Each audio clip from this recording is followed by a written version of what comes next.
Praise the lord. మన ప్రభువైన యేసుక్రీస్తు వారి శ్రేష్టమైన నామంలో మీ అందరికీ కూడా వందనాలు. ఈరోజు ఆ పరమ తండ్రి మనందరినీ ప్రేమించి అనుగ్రహించినటువంటి వాగ్దానము, నేను నేనే మిమ్మును ఓదార్చువాడను. యెషయా గ్రంథము 51వ అధ్యాయం 12వ వచనం. I even I am he who comforts you. Isaiah chapter 51 verse 12. ఈరోజు ఆ పరమ తండ్రి మనందరినీ ప్రేమించి అనుగ్రహించిన కృపావార్తను బట్టి ధ్యానించుకుందుము. ప్రియులారా, మనం నిత్యం సేవిస్తున్న మన దేవుడు ఆదరణకర్త, కనికరము చూపు తండ్రి, సమస్తమైన ఆదరణను అనుగ్రహించే దేవుడు. ఇలాంటి దేవుణ్ణి కలిగి ఉన్న మన జీవితంలో ఎన్నో దుఃఖకర పరిస్థితులు, ఎలాంటి జాలి దయ కొన్నిసార్లు పొందలేని పరిస్థితులు ఎదిరినప్పుడు మనని మన సొంత వారే, మన స్నేహితులే ఎంత ఆదరించినా కూడా, కొన్నిసార్లు ఎంత ఓదార్చినా కూడా మనం ఏమాత్రమూ కూడా ఓదార్పు నొందని వారిగా ఉంటాము. పైగా మనకు కలిగిన దుఃఖం ఇంకా అధికమవుతుంది. అలాంటి స్థితిలో ఎవరైతే విరిగి నలిగి ఉన్నారో వారికే ఆ పరమ తండ్రి ఆసనుడుగా, వారి యావత్ బాధలలో కూడా బాధ నొందేవాడిగా ఉంటాను అని ఈరోజు వాగ్దానం చేస్తున్నాడు. ఆయన దుఃఖించే వారిని సైతం ఓదార్చేవాడిగా ఉన్నాను అని సెలవిస్తూ ఉన్నాడు. ఈనాడు లోకమంతా కూడా ఏమాత్రమో కూడా ఆదరణ పొందని పరిస్థితి, ఎవరికి ఎవరు కూడా పట్టించుకొని స్థితి. కొన్నిసార్లు అనిపిస్తుంది, దేవుడు ఎందుకు ఇలాంటి ఓదార్పు పొందని పరిస్థితులను నా జీవితంలో అనుమతిస్తున్నాడు? నా చుట్టూ ఉన్నవారు అందరూ కూడా చాలా సంతోషంగా ఉన్నారు కదా, మరి నాకే ఎందుకు ఒకటి పోతే మరొక విషాదం నా జీవితంలో తరచుగా ఎదురవుతుంది అని ఈరోజు అనేక ప్రశ్నలు బహుశా ఈ వాగ్దానం ఇచ్చిన నీ హృదయంలో అధికమవుతూ ఉండవచ్చు. కానీ దేవుని ఉద్దేశం నేను ఎప్పటికీ కూడా అలాంటి దుఃఖకర పరిస్థితుల గుండా వెళ్ళాలని ఆయన ఉద్దేశం కాదు. కానీ నువ్వు ఎప్పుడైతే నీకు కలిగిన బాధలను బట్టి ఆయన్ని ఆశ్రయిస్తావో అప్పుడు దేవుని ద్వారానే నువ్వు ఓదార్పు పొందాలని, దేవుని వద్ద నుంచి నువ్వు పొందిన ఆదరణ ద్వారా నీలాగా ఎవరైతే ఆదరణ లేక శ్రమలలో ఉంటూ వస్తూ ఉన్నారో వారిని నువ్వు ఆదరించాలనే ఆ పరమ తండ్రి నేను శ్రమలు అనే మార్గం గుండా ప్రిపేర్ చేస్తూ వస్తూ ఉన్నాడు అని ఎప్పుడైనా కూడా నువ్వు దేవుని ఉద్దేశాన్ని గుర్తెరిగావా? ఆనాడు హన్న తనను ఎంతగానో ప్రేమించే భర్త, ఎంతో ఆస్తి, వైభవం సమస్తం కలిగి ఉంది. కానీ దేవుడు తన జీవితంలో పిల్లలు లేని లోటును అనుమతిస్తూ వస్తూ ఉన్నాడు. కారణం ఏంటో తెలుసా? ఆ పరిస్థితిని బట్టైనా హన్న దేవుని దగ్గరకు రావాలని, ఓదార్పు పొందాలనేదే దేవుని ఉద్దేశం. మరొక ప్రక్క హన్న తన సవతి అయిన పెనిన్న తనకు పిల్లలు లేరని ఎంతగానో చీటికి మాటికి కూడా హన్నాను విసిగించేది. సూటిపోటి మాటల చేత తనను ఎంతగానో బాధ పెట్టేది. హన్నా దుఃఖాన్ని చూడలేని తన భర్త ఏల్కానా అంటున్నాడు, హన్నా నువ్వెందుకు దుఃఖిస్తున్నావు? నీకు అసలు మనోవిచారము ఎందుకు కలిగినది? 10 మంది కుమార్ల కంటే నేను నీకు విశేషమైన వాడను కానా అని హన్నాను ఎంతగానో ఓదార్చడానికి ప్రయత్నిస్తూ వస్తూ ఉన్నాడు. కానీ హన్నా మాత్రము ఓదార్పు నల్లకపోయింది. అప్పుడే హన్నా తీర్మానించుకుంది, నా దుఃఖానికి నివారణ కలగాలంటే నేను నా దేవుని సన్నిధికి వెళ్ళాలి అని తీర్మానించుకొని దేవుని మందిరానికి ఎప్పుడైతే వెళ్తూ వస్తూ ఉందో దారి పొడవునా కూడా ఇరుగు పొరుగు వారు బహుశా హన్నాని గొడ్రాలని నవ్వుకుంటూ ఉంటే వస్తున్న దుఃఖాన్ని ఆపుకొని మరి తన చుట్టూ దేవుని మందిరానికి వెళ్ళే పరిస్థితులు లేకపోయినప్పటికీ కూడా తన బాధను బట్టి దేవుని సన్నిధిలో బహు దుఃఖక్రాంతురాలే వచ్చి యెహోవా సన్నిధిని ప్రార్థన చేయుచు బహుగా ఏడ్చుచూ వచ్చింది. దేవా, నాకు కలిగిన శ్రమను చూడవయ్యా, నేను మనోదుఃఖం కలిగిన దానిని నీ సన్నిధిలో నా ఆత్మను కుమ్మరించుకొని నిట్టూర్పులు విడుస్తూ మరీ ప్రార్థిస్తున్నాను అని ఎప్పుడైతే హన్నా దేవుని సన్నిధిలో తనకు విన్నపాన్ని దేవునికి తెలియచేస్తూ వస్తూ ఉందో హన్నా ప్రార్థించిన విధానం ఆ పరమ తండ్రి యొక్క హృదయాన్ని కదిలించింది. తనను ఓదార్చి ఆ పరమ తండ్రి తన యొక్క సమాధానాన్ని హన్నాకి ఎప్పుడైతే అనుగ్రహిస్తూ వస్తూ ఉన్నాడో, హన్నా తనకి ఇంటికి ఎప్పుడైతే వెళ్తూ వస్తూ ఉందో హన్నాకు దుఃఖ నివారణగా ఆ పరమ తండ్రి సమయలను అనుగ్రహిస్తూ వస్తూ ఉన్నాడు. ఈరోజు ఈ వాక్యం వింటున్న ప్రియ సహోదరి సహోదరుడా, దేవుడు హన్నా జీవితంలో అనుమతించిన దుఃఖకర పరిస్థితులన్నీ కూడా తనని ఏదో బాధ పెట్టడానికి కాదు, కానీ తను ఓదార్చాలనేది. అలాగే ఆయన యొక్క యావత్ బాధలలో నీ పరమ తండ్రి నీ బాధను తాను అనుభవిస్తున్నాడు అని ఎప్పుడైనా నువ్వు తలంచావా? యెహోవా విమోచించిన వారు సంగీతనాదముతో సీయోనుకు తిరిగి వచ్చెదరు. నిత్య సంతోషము వారి తలల మీద ఉండును. వారు సంతోషానందము కలవారగుదురు. దుఃఖమును నిట్టూర్పును తొలగిపోవును అని లేఖనాలు సెలవిచ్చిన రీతిగా నీ దుఃఖాన్ని తొలగించి నిన్ను సంతోషంతో నింపుతాను అని ఆ పరమ తండ్రి సెలవిస్తున్నాడు. ఆనాడు తల్లి మరణం ద్వారా దుఃఖంలో ఉన్న ఇస్సాకుకు దుఃఖ నివారణగా రిబ్కాను అనుగ్రహించిన నీ దేవుడు నిన్ను ఓదార్చుటకు గాను నిన్ను బహుశా బహుతరములకు సంతోష కారణంగా ఆ పరమ తండ్రి చేయబోతూ వస్తూ ఉన్నాడు. లోకమిచ్చినట్టుగా కాదు కానీ తన శాంతిని ఆ పరమ తండ్రి నీకు అనుగ్రహించబోతున్నాడు అని ఈరోజు నువ్వు గుర్తుంచుకో. ఈనాడు నిత్యం నీకు ఎదురయ్యే బాధలు, వేదనలు, నిందలు, అవమానాలు తట్టుకోలేక ఎంత నిరాదరణ స్థితిలో ఉన్నావా? నిన్ను ఆదరించడానికే, నిన్ను ఓదార్చడానికి ఆ పరమ తండ్రి ఈ యొక్క వాగ్దానాన్ని నీ ముందుకు తీసుకొని వస్తూ ఉన్నాడని గుర్తెరిగావా? ఒకరి తల్లి వారిని ఆదరించినట్లు నిన్ను ఆదరిస్తారు అని ఆ పరమ తండ్రి నిన్ను ఆదరించడానికి సిద్ధంగా ఉంటూ వస్తూ ఉన్నాడు. కాబట్టి ప్రియులారా, ఈనాడు నీకు ఏమున్నప్పటికీ కూడా, ఎంతగా నిన్ను పట్టించుకునేవారు ఉన్నప్పటికీ, నీకు సమస్తం ఉన్నప్పటికీ కూడా అవేవి నీ వెంట రావు. అవేవి నీకు శాశ్వతం కాదు. కేవలం ఎప్పుడైతే ఆ పరమ తండ్రి నిన్ను ఓదారుస్తాడో నీ జీవితంలో అప్పుడే శాంతి, నెమ్మది, సమాధానం పొందుకుంటావు అని ఆ పరమ తండ్రి ఈరోజు నీకు వాగ్దానం చేస్తూ వస్తూ ఉన్నాడు. ఈరోజు ఎవరైతే ఇంత మంచి మాటల మీద విశ్వాసం ఉంచుతున్నారో ఈ వాగ్దానం మనందరి జీవితాలలో నెరవేరులాగున ఏక మనసుతో ప్రార్థనలో ఏకీభవిద్దామా ప్రియులారా? ప్రార్థన. ప్రేమ నమ్మకం గల మా ప్రియ పరలోకమందున్న మా తండ్రి, జీవం కలిగిన దేవా, మీ బంగారు పాదాలకు లెక్కలేనని స్తుతులు, స్తోత్రాలు చెల్లించుకుంటూ వస్తూ ఉన్నాను.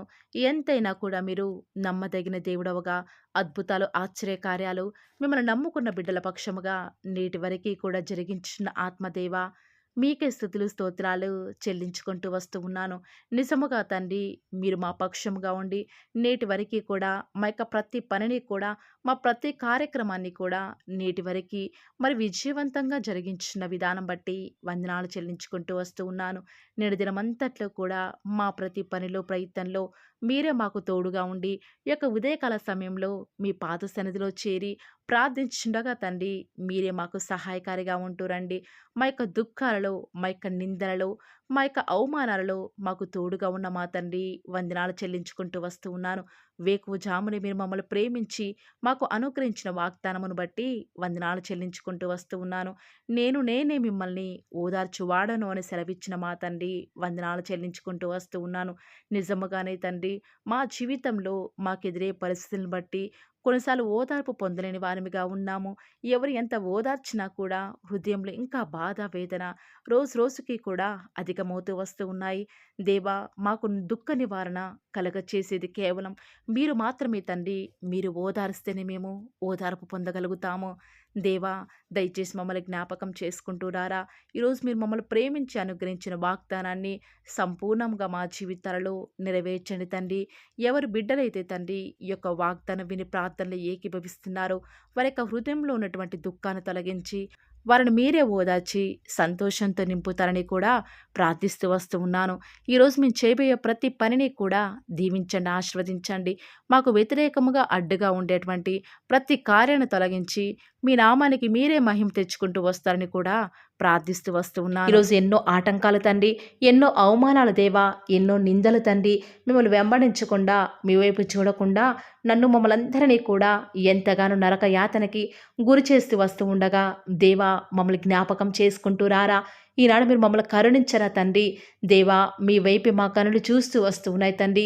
యజమానురాలి తను కరుణించేదాకా దాసి కనులు ఏ రీతిగా అయితే తన వైపు చూస్తూ వస్తూ ఉన్నాయో, యజమానుడు కరుణించేదాకా దాసుని కన్నులు తన వైపు ఏ రీతిగా తిరుగుతూ వస్తూ ఉన్నాయో దేవా, ఈనాడు మీ తట్టు చూస్తూ వస్తూ ఉన్నాము. ఒక్కసారి మమ్మల్ని కరుణించరా. కొండల తట్టు మా కన్నులు ఎత్తుచున్నాం తండ్రి. మాకు సహాయం ఎక్కడి నుంచి లభిస్తుంది? భూమి ఆకాశం సృజించిన యెహోవాని మాత్రమే మాకు సహాయం లభిస్తుంది. కాబట్టి మీ వైపు చూస్తూ ప్రార్థిస్తుండగా మా జీవితంలో ఒక అద్భుతమైన కార్యాన్ని జరిగిస్తూ రారా. మిమ్మల్ని నమ్ముకున్న బిడ్డల పక్షముగా ఈ యొక్క వాగ్దానాన్ని ఉన్నది ఉన్నట్లుగా నెరవేరుస్తూ వస్తారని కూడా మీ సన్నిధానంలో వేకువజామున ప్రార్థిస్తూ వస్తూ ఉన్నాం. ఈరోజు ఎవరైతే మీ ప్రియులైన బిడ్డల తండ్రి వాగ్దానం విని ప్రార్థనలో ఏకీభవిస్తూ వస్తున్నారో వారి జీవితాలలో తండ్రి మీ యొక్క అద్భుతమైన కార్యాన్ని ఉన్నది ఉన్నట్లుగా జరిగిస్తారని కూడా ప్రార్థిస్తూ వస్తూ ఉన్నాను. దేవా, ఎంతైనా కూడా మీరు మమ్మల్ని కాచి కాపాడేవాడవుగా, నామా ప్రభుడవుగా నాకు మాకు మీరే ఉన్న విధానం బట్టి వందనాలు చెల్లించుకుంటూ వస్తూ ఉన్నాను. ఈ దినమంతట్లో కూడా మీ యొక్క సహాయాన్ని మీ సన్నిధాన్ని కోరుకొనుచుండగా దయచేసి కృప చూపించండి తండ్రి. ఈనాడు ఎవరైతే దుఃఖంలో ఉండి తండ్రి బలము లేని వారిగా ఉంటూ వస్తున్నారో వారిని జ్ఞాపకం చేసుకోరా. వారి పరిస్థితులను బట్టి దుఃఖించకుండా తండ్రి మీరు వారితో ఉన్నారని ఎరిగి ప్రతి పరిస్థితులలో కూడా మిమ్మల్ని బట్టి ధైర్యం తెచ్చుకొనడం వలన, మిమ్మల్ని బట్టి ఆనందించడం వలన వారి జీవితంలో బలం పొందుకునే ప్రతి పరిస్థితిని కూడా మీరే అనుకరిస్తూ వస్తారని కూడా ప్రార్థిస్తూ వస్తూ ఉన్నాను. దేవా, ఎంతైనా కూడా మీరు నమ్మదగిన దేవుడు తండ్రి. మిమ్మల్ని నమ్ముకున్న బిడ్డలను ఎంత మాత్రము కూడా విడిచిపెట్టే దేవుడు కానే కాదు తండ్రి. అందుని బట్టి మిమ్మల్ని హృదయమారా సంతోషంతో తండ్రి ప్రార్థిస్తూ స్తుతిస్తూ వస్తూ ఉన్నాను. దేవా, ఎవరైతే ఎన్నో సంవత్సరాలుగా తండ్రి వారి యొక్క దుఃఖాలలో తండ్రి మీ పాద సన్నిధిలో చేరి ప్రార్థిస్తున్నారు, వారి ప్రార్థనకు జవాబును అనుగ్రహిస్తున్నారా దేవా. వారికంటూ సంతోషాన్ని ఇవ్వండి తండ్రి. దేవా, ఈ లోకంలో మాకు ఏమి ఉన్నప్పటికీ కూడా సంతోషం రాదు, కానీ మీ యందు ఆనందించడం వలన మాత్రమే మాకు సంతోషం కలుగుతుంది. కాబట్టి దేవా, దయచేసి కృప చూపించండి. ప్రత్యేకంగా తండ్రి ఈ దినమంతటి కొరకై మీ పాద సన్నిధికి వస్తూ ఉండగా దయచేసి మీరు మాకు సహాయం చేస్తురండి. దయచేసి మీరు కృప చూపిస్తారని కూడా ప్రార్థిస్తూ వస్తూ ఉన్నాను. ఎంతైనా కూడా మీరు నమ్మదగిన దేవుడవు దేవా. ఈరోజు మీరు మమ్మల్ని ప్రేమించి మాకు pearl of the word channel ద్వారా అనుగ్రహించిన వాగ్దానం బట్టి వందనాలు చెల్లించుకుంటూ వస్తున్నాను. ప్రతిదినం కూడా నమ్మకంగా తండ్రి మీ యొక్క బిడ్డల అవసరాల నిమిత్తమై మీరు నన్ను జ్ఞాపకం చేసుకొని ప్రతిదినం కూడా pearl of the word channel ద్వారా అనుగ్రహిస్తున్న డైలీ బ్రెడ్ని బట్టి కూడా వందనాలు చెల్లించుకుంటూ వస్తూ ఉన్నాను.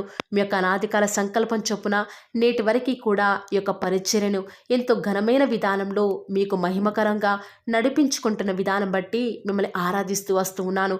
దేవా, మీ ప్రియులైన బిడ్డలు ప్రతి దినం కూడా ప్రేయర్ రిక్వెస్ట్లు పెడుతూ వస్తూ ఉన్నారు. అటు బిడ్డను జ్ఞాపకం చేసుకుంటూ రారా దేవా. వారి యొక్క ప్రతి అవసరాల నిమిత్తమై భారం కలిగి ప్రార్థించేటువంటి మంచి మనసును నాకు అనుగ్రహించండి దేవా.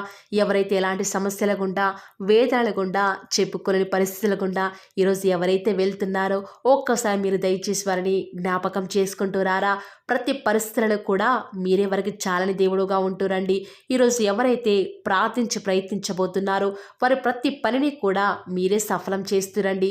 నేడు దినమున ఏ పనులైతే ఆగిపోతూ వస్తూ ఉన్నాయో ఆ యొక్క ప్రతి పని కూడా ఆగిపోకుండా ముందుకే సాగిపోయే కృపను ప్రతి ఒక్కరికి కూడా మీరే అనుగ్రహిస్తూ వస్తారని కూడా ప్రార్థిస్తూ వస్తూ ఉన్నాను.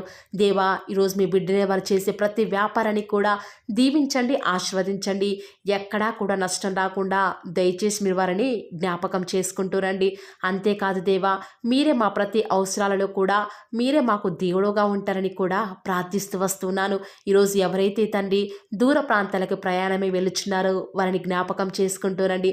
ఇతర రాష్ట్రాలకు, ఇతర దేశాలకు వెళ్ళే బిడ్డల్ని జ్ఞాపకం చేసుకుంటూ రండి. మీ ప్రియులైన బిడ్డలు ఎక్కడ ఉన్నా, ఏ వ్యాపారం చేసినా మీ నామానికి మహిమ తెచ్చే విధంగా వారిని జ్ఞాపకం చేసుకుంటూ రండి దేవా. ఈనాడు ఈ లోకంలో మా కళ్ళ ముందే తండ్రి భక్తిహీనులైన వారు, దేవుని ఎరగని వారు గొప్ప స్థితిలోనికి వెళ్ళిపోతుంటే వారిని చూసి మీ బిడ్డల వారు డిసప్పాయింట్మెంట్ అవ్వకుండా తండ్రి మీరు వారిలో ఉన్నారు కాబట్టి మీరు మమ్మల్ని ఖచ్చితంగా ఒకరోజు గొప్ప స్థితిలో ఉంచుతారని నిరీక్షణ కలిగి మేము జీవించే భాగ్యాన్ని మాకు మీరు అనుగ్రహిస్తురండి. బహుశా మాకు ఈనాడు ఈ లోకానుసారంగా ఏమీ లేకపోవచ్చు, కానీ ప్రతిదినం కూడా అన్ని లేని వారికి లేనటువంటి ఆదరణను ప్రతిదినం కూడా ఈ యొక్క pearl of the word channel ద్వారా మీరు మాకు అనుగ్రహిస్తున్నారు కదా తండ్రి. దాన్ని బట్టి మీకు వందనాలు చెల్లించుకుంటూ వస్తూ ఉన్నాను. దేవా, దయ చూపించండి తండ్రి. దయచేసి మాకు సహాయం చేయరా తండ్రి. మీ అంత విశ్వాసం ఉంచి ప్రార్థిస్తున్నాం కదా. మా జీవితాలలో మీ యొక్క గొప్ప కార్యాన్ని జరిగిస్తారని కూడా మీ పాద సన్నిధిలో ప్రార్థిస్తూ వస్తూ ఉన్నాను. ఈరోజు ఎవరైతే ఈరోజు ఎవరైతే తండ్రి దుఃఖంలో, వేదనలో, చెప్పుకోలేని పరిస్థితులలో తండ్రి అనారోగ్యాల గుండా వెళ్తున్నారో, ఐసీయూలలో ఉన్నారు, జనరల్ వార్డులలో ఉన్నారో తండ్రి, ఎవరైతే హాస్పిటల్ చెకప్ కొరకై వెళ్తూ వస్తూ ఉన్నారో తండ్రి, ఎవరైతే మరణపు పడకలో తండ్రి లేవలేని స్థితిలో తండ్రి మృత్యువుతో పోరాడుతూ తండ్రి కనీస ప్రార్థనలు ఏకీభవించినటువంటి నిస్సహాయ స్థితిలో ఉన్నారో అట్టి బిడ్డల కొరకు ఈరోజు భారం కలిగి ప్రార్థిస్తున్నాను. ఒక్కసారి మీరు వారిని జ్ఞాపకం చేసుకుంటూ రారా. దేవా, దయచేసి మీరు వారి యందు కృప చూపించండి తండ్రి. ఎవరు ఎలాంటి మరణకర పరిస్థితిలో ఉన్నప్పటికీ నీకు తండ్రి మీరే వారిని ఆజ్ఞాపించండి తండ్రి. వారిని లేవనెత్తండి. మా ప్రతి పరిస్థితులలో కూడా మీరే మాకు చాలని దేవుడుగా ఉంటారని కూడా మీ పాద సన్నిధిలో ప్రార్థిస్తూ వస్తున్నాను. ఈరోజు ఎవరైతే పిల్లలు లేరని బాధపడుతున్నారో వారికి సంతానాన్ని అనుగ్రహించండి దేవా. సంతు లేని దానిని ఈనాడు సంతు లేని దానిని కుమారులు గల సంతోషం గల తల్లిగా చేస్తానని వాగ్దానం చేసిన దేవా, దయచేసి సహాయం చేయండి. అబ్రహాం వాళ్ళను దీవించండి తండ్రి. వారి యొక్క సంతానము ఇసుక రేణువుల వలె విస్తరించుటకు గాను మీరే వారికి సహాయం చేస్తారని కూడా ప్రార్థిస్తూ వస్తూ ఉన్నాను. డెలివరీ కొరకై సిద్ధపడుచున్నటువంటి గృహిణులను జ్ఞాపకం చేసుకునండి. గర్భిణీ స్త్రీలను ఆశీర్వదించండి తండ్రి. తల్లి బిడ్డలకు క్షేమకరమైన ఆరోగ్యాన్ని మీరే వారికి అనుగ్రహిస్తూ వస్తారని కూడా ప్రార్థిస్తూ వస్తూ ఉన్నాను. దేవా, ప్రత్యేకించి తండ్రి ఉద్యోగం లేదని బాధపడుతున్న యవ్వనస్తుల జ్ఞాపకం చేసుకోరా తండ్రి. వారి యొక్క ప్రతి పరిస్థితులలో కూడా మీ యొక్క సహాయాన్ని కోరుకొనిచుండగా దయచేసి కృప చూపించండి. మీరే వారికి తోడుగా ఉంటూ వస్తారని కూడా ప్రార్థిస్తూ వస్తూ ఉన్నాను. దేవా, ప్రత్యేకించి తండ్రి వివాహం ఆలస్యమైపోతుందని ఎంతోమంది ఆడబిడ్డలు యవ్వనస్తులు దుఃఖంలో ఉన్నారు. ఎన్నో ఉపవాస ప్రార్థనలు చేస్తూ ఉండవచ్చు. దేవా, దయచేసి వారు భారం కలిగి చేస్తున్న ప్రార్థనను అంగీకరించి తగిన సమయంలో తండ్రి వారి యొక్క వివాహం జరుగుట ద్వారా మీ నామానికి మీరే మహిమ తెచ్చుకుంటూ వస్తారని కూడా ప్రార్థిస్తూ వస్తూ ఉన్నాను. ఇంకా తండ్రి ఎవరైతే తండ్రి చెప్పుకోలేని సమస్యల చేత ఇరుగు పొరుగు వారి దేవా సమస్యల చేత బాధపడుతున్నారో వారిని జ్ఞాపకం చేసుకొని వారికి సంతోషాన్ని అనుగ్రహిస్తారని ఇప్పటి వరకు కూడా చేస్తూ వచ్చిన ప్రార్థన అంగీకరించినారని నమ్ముచూ స్తుతిస్తూ యేసుక్రీస్తు నామమున స్తుతించి ప్రార్థించి వేడుకొనుచున్నాం తండ్రి. ఆమేన్.